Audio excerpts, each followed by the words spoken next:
Turning points change the course of our lives, whether it's a big decision, overcoming an obstacle or tragedy, or taking a leap of faith. These stories of inspiration and resilience are what Turning Point is all about. Hi, everyone, and welcome to this week's episode of Turning Point. I am your host, Priya Sam, and today I'm joined by Xenia Chen. Xenia is the founder of Threads, and Threads, if you haven't heard of it, is a direct-to-consumer company that cuts out the middleman by working with an Italian factory to deliver high-quality tights right to your door. Or even your office. It's genius, right? I actually wore the tights quite a bit when I was a news anchor. I love them, and I'm really excited to bring you the story behind the brand today. Xenia, welcome to Turning Point. Thanks so much, Priya. Thanks so much for having me. I'm really happy to be here. Yeah, it's great to have you. You know, you're a full-time entrepreneur now, but before this, you had a career in finance. So I thought we could start there just to give everyone a little bit of background on what you were up to before Threads became your full-time job. Yeah, absolutely. So I went to school in undergrad for business, studied finance, and always thought I was going to, work in a finance firm and climb the corporate ladder. And so I started my career in investment banking. I worked in Toronto and then in New York, and then I came back to Toronto and then was working in private equity for a few years. So it was during this time where I was wearing a lot of business attire. So suits, dresses, skirts, and along with that, I was wearing a lot of tights and pantyhose almost every single day. I love dresses because I'm lazy. It's just one piece. But I really struggled finding a brand that was both high quality and low price. I found that you're either going to the drugstore and spending $10 on a pair that's like itchy, doesn't match your skin tone, not good, or you go to the department store and you spend a little bit more, or not a little bit more, quite a lot more, for a pair that's actually really comfortable and luxurious and amazing. But sometimes those pairs can cost between $40 and $60, which is just not affordable for the average person. So I just did more research into the industry and kind of looked into the dynamics. And then you realize that a lot of these brands that we buy from are very antiquated, there hasn't been much innovation for years.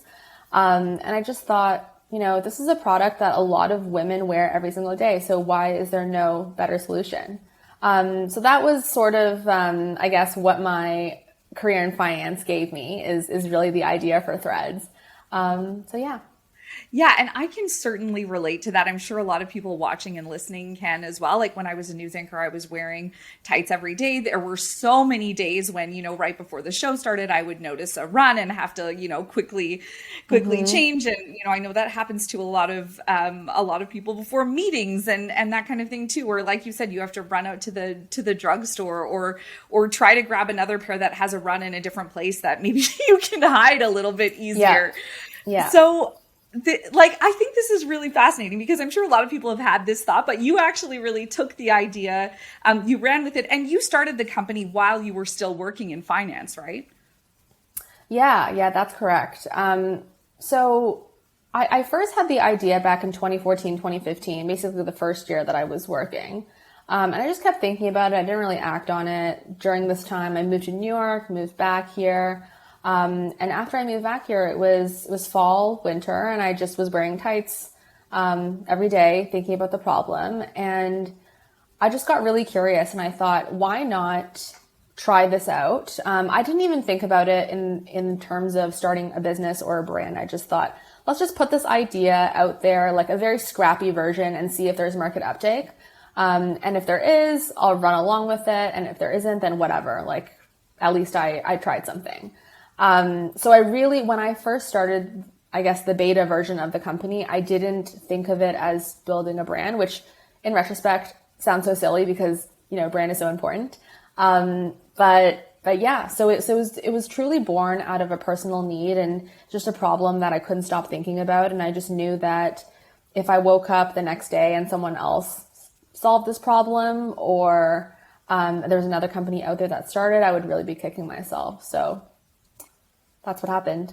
You kind of mentioned this like beta testing and sort of, feeling out if there was any interest in your concept and your idea. So how did you do that?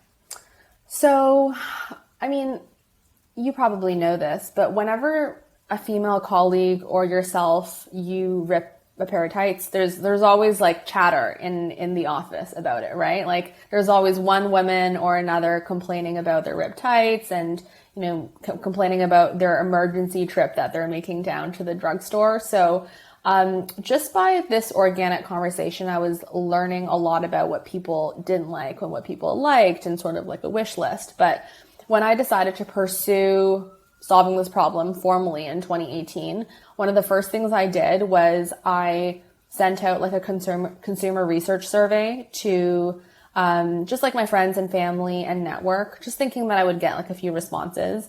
But people started forwarding it to their friends and families and colleagues. And I remember after one weekend, I got like 200 responses, like just after the first weekend. Wow.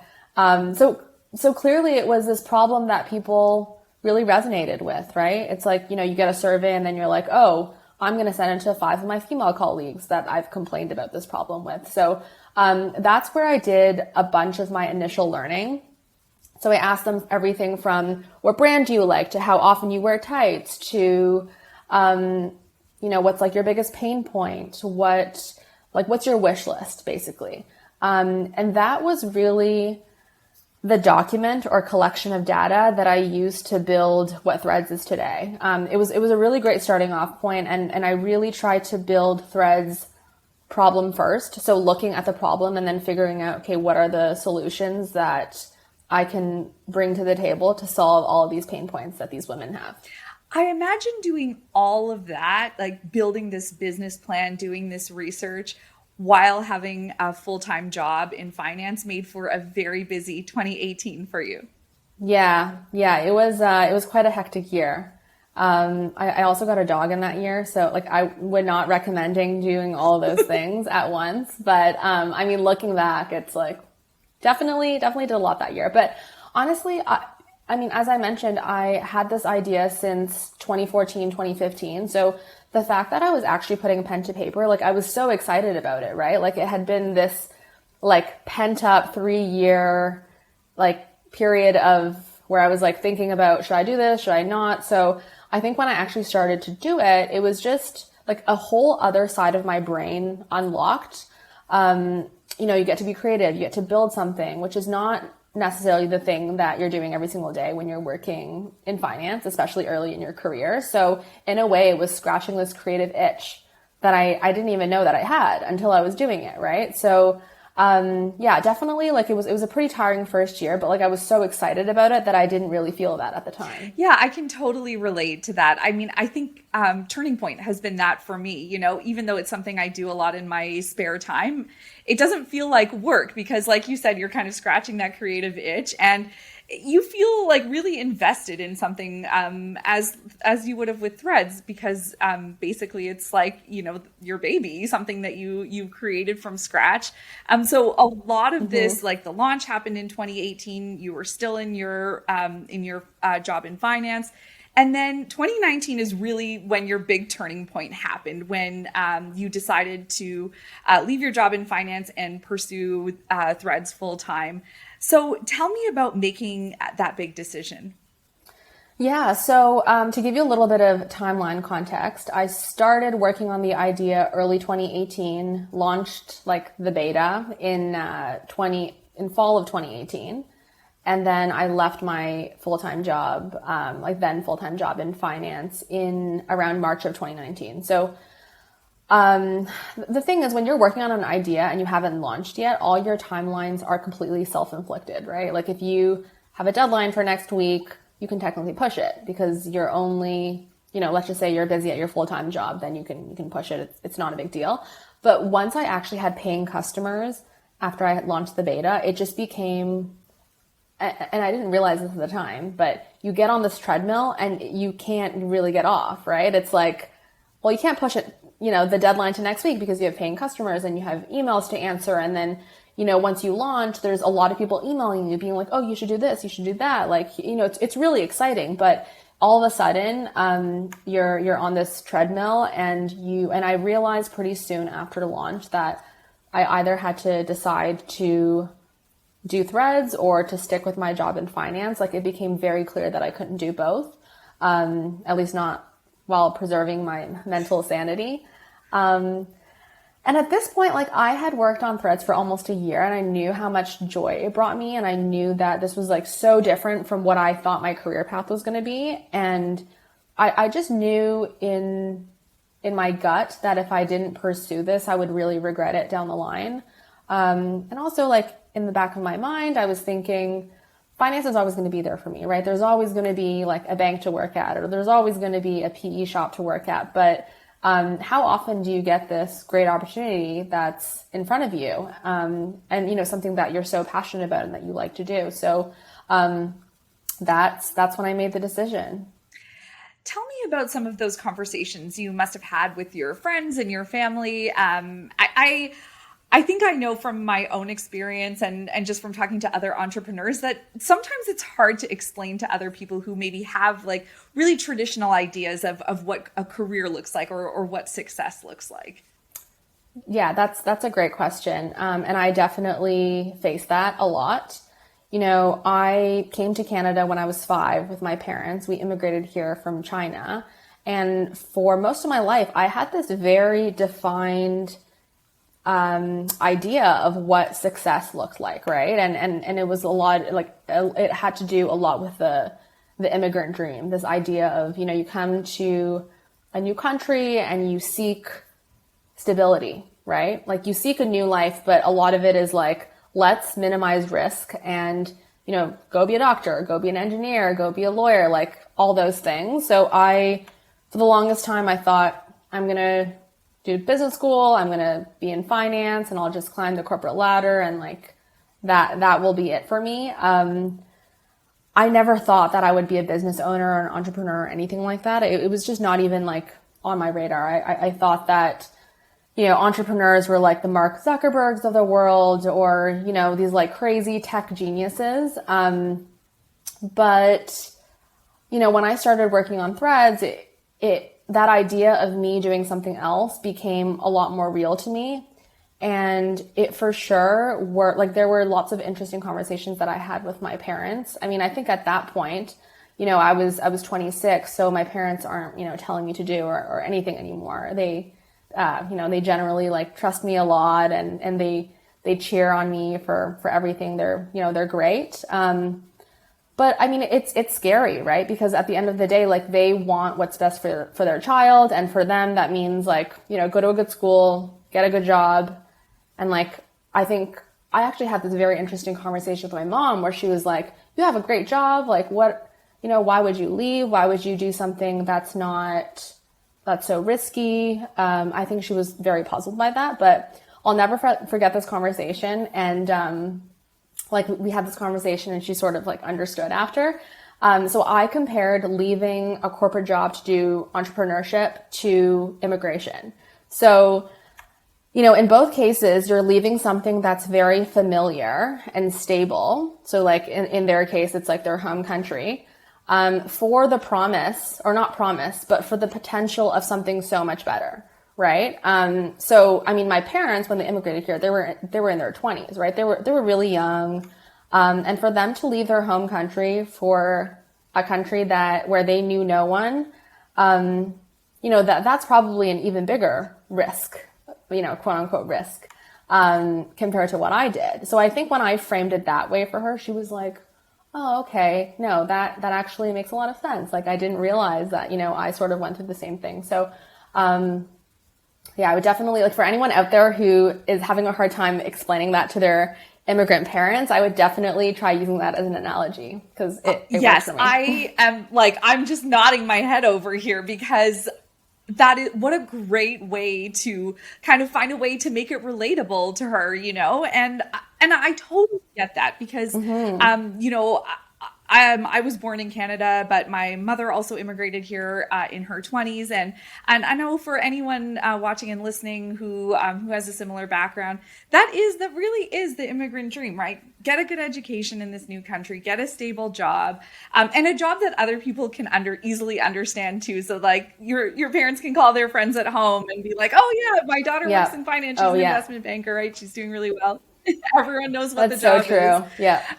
But that is such like telling, just kind of connecting the dots in that way and relating it back to her own experience, which, as you say, I mean, immigrating to a new country is also very risky, right? For sure. Yeah.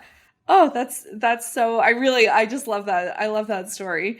Um, so aside from some of these conversations that you had, what other challenges came from this turning point, and especially after you did leave your job and started to pursue Threads full time? I think there were a lot of mindset shifts that I needed to make. I think the biggest one, and one that I'm still working on to this day, is this idea of like the benchmark you set for yourself versus in a corporate job, there's external benchmarks, right? Like generally, if you're doing a good job because your boss tells you, or your year-end review, like where you rank, and generally, if you are either killing it at work or if you need to improve on like this aspect. When you're self-employed, you don't have that. And, you're setting your own benchmarks. So you can be, and for me, like I'm definitely like a very tough boss on myself. And, like I think just this idea of like always having like a moving goalpost for me, because usually with a corporate job, there's at least guidance, right? But I definitely found this whole concept of being your own boss and a little bit, sometimes being a little bit too critical of yourself, like that was a huge challenge that I faced, and still, sometimes continue to face. But it's definitely like a work in progress, and yeah. Yeah, because you really have to set your own goals, like you said, your own timelines. It's not like you have this plan set out, or somebody else is measuring your performance and giving you a raise based on your numbers for the year. So that would be a big change. Did your career in finance help you in some of those aspects?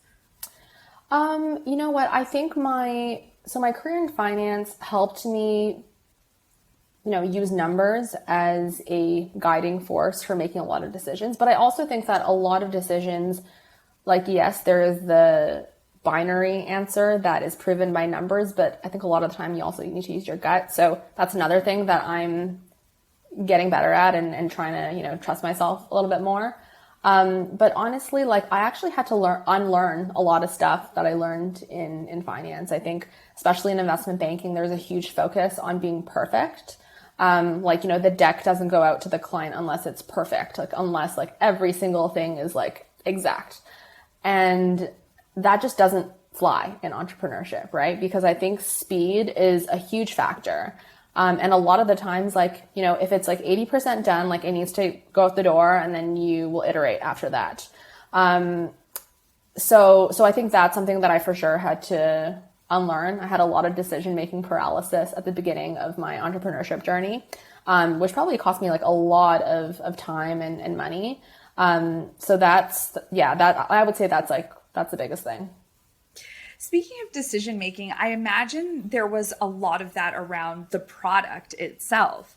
So how did you, find the factory and then go about the actual product design and testing part of this? Yeah, so I mean, the internet is truly an amazing place, because you can be talking to factories in like Austria, Italy, China, South Korea, like all at the same time. So that was really cool. And I didn't have any prior connections in the industry at all. So a lot of it was just like using Google. And sometimes I would, message someone that I thought like had a factory, but then they were like, no, we don't do that. But like, we know someone, like you should contact this person. And that person would be like, no, we're not what you're looking for. Contact this person. So it was a little bit of a goose chase. But at the end of the day, like you're learning so much this entire time, right? Like I have emails from the beginning where I was using like completely the wrong terminology, and like looking back, it's like hilarious. But at the time I was like, oh, this is what I think it would be like, right? So, that's what I'm going to email. But in terms of product design, everything really comes back to that initial survey that I did with the 200 people. So I really took that, synthesized it, and I had a pretty clear idea of what I thought people wanted. So I would take that sort of document and shop it around to different factories all over the world. And of course, depending on where you are in the world, like their style of working is very different. So like that's another thing that you have to sort of learn about. And once I thought I got a good prototype, that was what I used for the beta test. But between the beta test and up until maybe like a year ago, 6 months ago, we were still iterating on the product, right? Because what I wanted to do was get the product out there and then get feedback and then just like continuously improve, which we are still doing to this day. Of course, we have more products now. But again, like everything comes back to listening to your customer and, what they're saying and using those nuggets of information and reflecting it back into your product. Can you give us a little sneak peek into some of the things that were in that document and some of the things that you kind of listed as your requirements for your product? Yeah, so like the biggest thing was a lot of women said, I really like control top because I like the smooth look that's like under my dress. But the usual control tops that you see on the market out there are super constricting, and you end up having this like digging mark at the end of the day when you take your tights off, right? Like that is a very, very common thing for I'm sure everyone can relate. But people were like, no, but I want some sort of like hugging and, lifting, but just not like, I don't want it to be a corset. So, and I just thought like, it's so crazy because it shouldn't be that hard, right? Like we have like lots of other types of, like workout clothes and like textiles. So like, why not this? Which that's a question that I kept asking myself. But ultimately, like it came down to the fact that a lot of these traditional hosiery brands are run by males, right? So they don't really understand these little things, like these little points that make a huge difference for the wearer. So I was really laser focused on making a really good control top because like that's the area that you really feel. So we worked really hard on that. And like today, that's a feature that people really love. Like you'll see in our reviews that a lot of people will talk about that. And like we get emails all the time of people saying like, oh, I want to try your tights, but I'm not sure because they're control top and I hate control top. And we'll be like, no, like give it a try. Like, trust me, it's not like usual control tops. And then, like 2 weeks later, they're like, oh, you were right. Like, I'm so glad I tried your tights. So yeah, that's an example of a feature that we're really, really proud of. But there are other ones too, right? So we have like a double reinforced toe that still looks sheer. So like a lot of people get holes in the toes when they're wearing heels. But they didn't want something that's so opaque that if you are wearing heels with like a lower toe cleavage area that it would show. So again, it's like all these really, really little things that ultimately make a big difference for women. Yeah, that was definitely one of my biggest pain points, especially when I was a news anchor, was the holes in the toe. And that was one thing I really loved about the Threads tights, is that for me, they just lasted so much longer because of that reinforced toe. So you're right. I mean, it's just amazing how big of a difference something so small like that can make. And one thing I really love about your brand is also that, and you mentioned this too, that you're constantly listening to your customers and sort of getting that feedback and then incorporating it into your product. And that's really coming to life in July when you're launching a new product specifically targeted at your male customers. So tell me, how did you realize there was a demand for a line like this?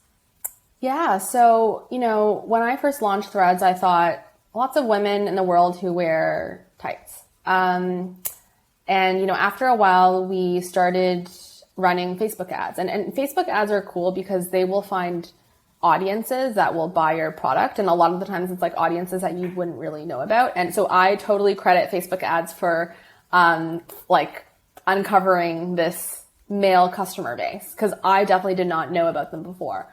But at first we were getting just a few purchases from men, and I just assumed that, maybe they're buying them for their moms or for their wives. But I mean, I have this email that comes from me after every first purchase that's like, do you have feedback for us? How can we improve? Like, just to sort of talk to the customer.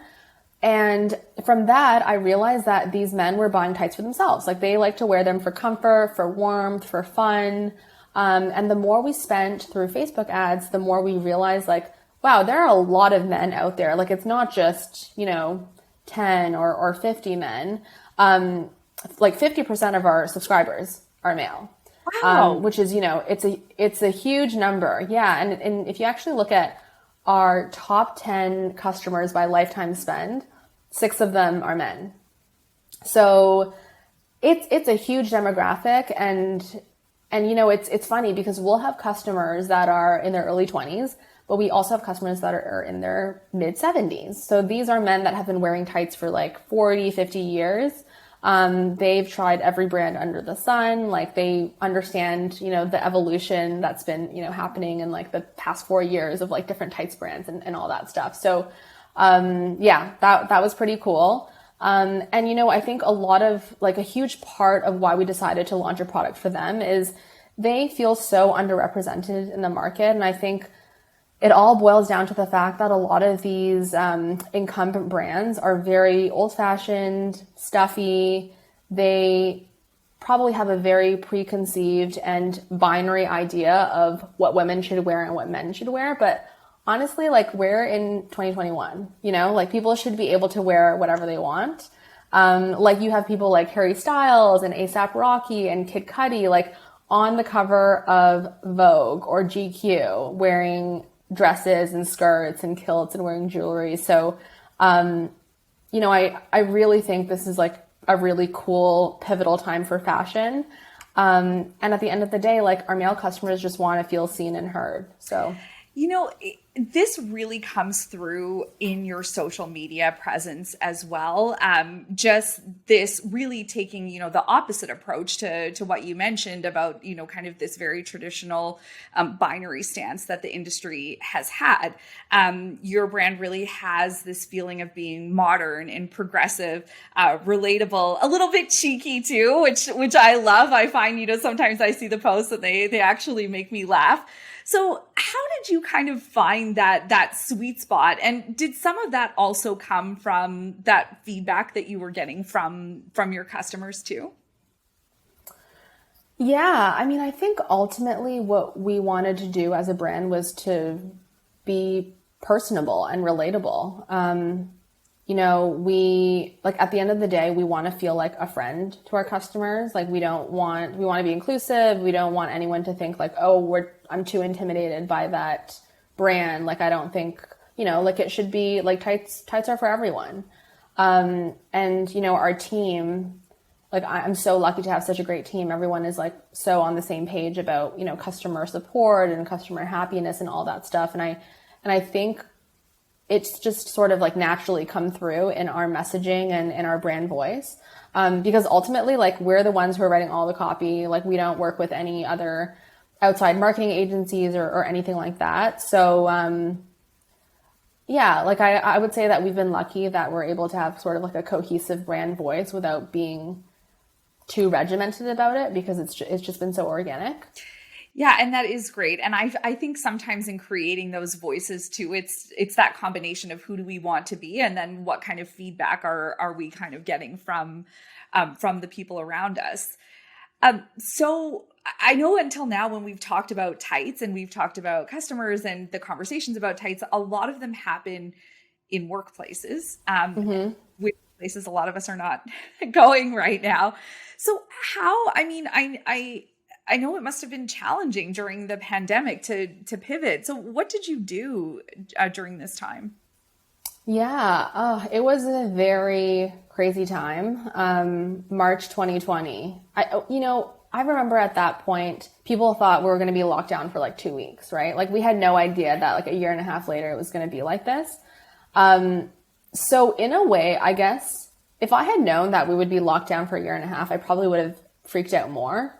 At the time, I was like, all right, let's just like roll with it, which is like, I think a lot of stuff is like that with an early stage business. You're just like trying to get to the next day, like trying to survive.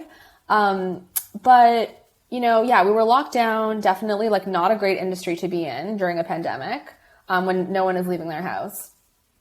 But at the time we realized, there was like a global mask shortage. Like, I don't know if you remember, it seems so weird now because we're all wearing masks, but back then in March, Canada hadn't even announced that we should be wearing masks, right? Like there was that period of time where people were like, should we be, should we not be? And there was no official announcement from the government. But because our factory is in Italy and they were one of the countries that were first hit hard by the pandemic, we sort of saw what was happening there. And I was sort of like, I feel like this is going to happen here. They were a culture that didn't wear masks before the pandemic, but then all of a sudden there was a huge mask shortage and people, couldn't get them fast enough. So we worked with our factory to basically, so they were already producing some masks and they asked us if we wanted to use some of our production capacity to also make masks. So, it was like mid-March and I was like, do I want to make masks? I personally really believe that it does help transmission, but at the time, you don't want to be that brand that's going against what the government is saying. So it was a little bit of a risk that we took on with starting to develop Threads Helps and, the operation side of that. But we ended up launching Threads Helps, which is our mask initiative, on the same day that Dr. Theresa Tam announced that masks are helpful to stop transmission. So it was very, very good timing. But it was such a gamble for us, right? Do we do what we think is right, or do we, and maybe risk coming off as a brand that is being alarmist, right? Again, it seems so silly now because we're all wearing masks, but at the time, I remember sitting at my kitchen island being like, it's a 50-50 gamble at this time. So we launched Threads Helps. Basically with the mission of making high quality masks available to every Canadian, in a very, very small margin, basically only enough to keep us in operations during the pandemic. And since then we've sold, I believe it's 30,000 masks to Canadians, and we've donated about 5,000 masks to different charities. So yeah, definitely something we're really proud of. Wow. Yeah. And looking back, as you were going through that timeline, I totally forgot that was the messaging at the beginning, but yeah, you're absolutely right. At first we were really being told oh, we don't know if masks even do anything. So, oh my gosh, that must've been such a relief when, when the announcement came on that same day, and just, knowing that you had made the right call in such a tough situation. Yeah, it's funny. I was relieved for a second, and then I realized that there was such big demand for our masks and our operations almost couldn't handle it. So then you end up having, and then it was another, challenge of trying to get all the orders fulfilled. And, I don't know if you remember, but at the time there were also postal delays with Canada Post and UPS. People were getting packages 8 weeks later, and and all that stuff. So again, talking about this, it seems like a lifetime ago, but it was actually just a year and a half ago. But yeah, not a fun time being an early stage company going through a pandemic. But you know what? I think at the end of the day, we're all stronger for it, right? So very, very grateful for that. And have you seen any kind of rebound? Are people purchasing tights more now, or do you think, that's going to change a little bit more as the office return kind of picks up a little bit, maybe in the fall? Yeah. So last fall, our sales rebounded to pre-pandemic levels. So that was good. A lot of that was driven by the fact that a lot of our sales are from the US. So we're about 65, 35 US, Canada. And the US, for most of this year, they've been fairly open in terms of people going out. Of course, people aren't back in the office just yet. So I'm definitely very excited for people to go back to the office. But it's been good. I think, people are wanting to get back to a sense of normal, and we're all really excited to get dressed up, right? I really think that the next few months we're going to see this huge fashion boom that we probably have never seen in our lifetimes. It's been really interesting following pandemic fashion. I think we went from the very beginning of the pandemic where people were hooray, can wear pajamas and sweatsuits all day long, and then a few months later people were wait, I actually feel good when I get dressed up. And now we've been cooped out for a year and a half. So I really think this fall is going to be huge. Like we're going to see people walking on the street in full like fashion week attire. I cannot wait for that. My outfits are ready. I'm very me excited. So you've been an entrepreneur for 3 years now. And I mean, what a wild 3 years given the pandemic and having to pivot to mask making. What kind of advice would you give to somebody who might be in a position you were in, you know, where they have an idea, but they have a traditional job, but there's kind of this passion boiling in the background. What would you tell them about being an entrepreneur? Yeah, I mean, I think there's so many ways that you can transition from being like a corporate person to an entrepreneur, and there's no right answer, right? Because I think people have different risk tolerances. But, you know, to someone who is not quite ready to make the leap, I would say, you know, try to pick up a project or something that will scratch that itch, even if you just do it like a few hours on the weekend or, you know, weeknights or whatever you want. I think it'll give you a good taste of the entrepreneur life. And I think from then you're going to really figure out like, wow, do I love this? Like, do I look forward to this afternoon every Sunday where I get to work on my own thing? Or like, no, I actually like structure. I actually love my 9 to 5. And I actually, you know, like being in a situation where people are telling me like exactly what to do. Like there's no right answer, right? And I think doing something on the side to sort of scratch that itch will really help guide you one way or another. No, I think that is such good practical advice, because sometimes we see, you know, these stories of people who are just like, no, I just knew I had to do this and I quit my job right away. And, you know, and I think that's great and it works out sometimes, but it's just not realistic for most people, right? To be able to do that. So yeah. I love this idea of, you know, yeah, it's something you can try it out very much like you did. You kept your full-time job at the beginning, did this on the side. And even though it was very busy, it is probably what helped you feel good about making that decision to pursue it full time a year in.